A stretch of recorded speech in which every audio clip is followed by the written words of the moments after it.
2026 சிம்மம் பார்த்தீங்கன்னா, இந்த வேலையில் இருப்பேனா வேலை போயிருமான்னு கேட்குறது பல பேர். இந்த இந்தியாவில் இருக்கலாமா வெளிநாட்டில் போயிடலாமான்னு பேர். சார் வேலையே எனக்கு வியாதியாக மாறிடுச்சுங்க. வேலை அவ்வளோ டார்ச்சருங்க. இப்படி தான் இருந்தது போன வருஷம். முதல்ல ஒன்று புரிஞ்சுக்கணும். வேலை நேரம் அதிகரித்தது உண்மை.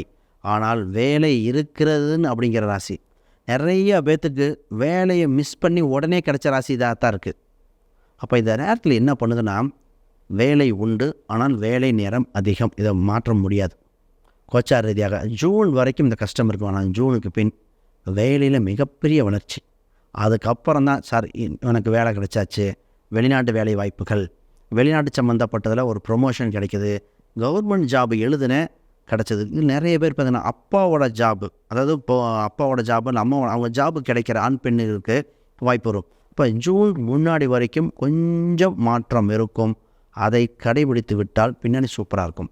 ஆனால் நிச்சயமாக பாருங்கள், ஒரு தெரிஞ்சுக்கணுங்க. உங்கள் 7.5 சனி உங்களுக்கு வேலை செய்யாதுங்கிறதுக்கு ஒரு உதாரணம் சொல்கிறேன் பாருங்கள்.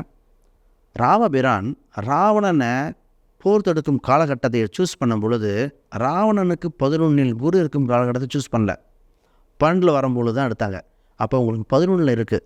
அப்போ தைரியத்தோட வேலை சம்மந்தப்பட்டது முயற்சி பண்ணுங்கள். ஆனால் என்ன, நீங்கள் அப்டேட் பண்ணிக்க வேண்டிய நேரம்.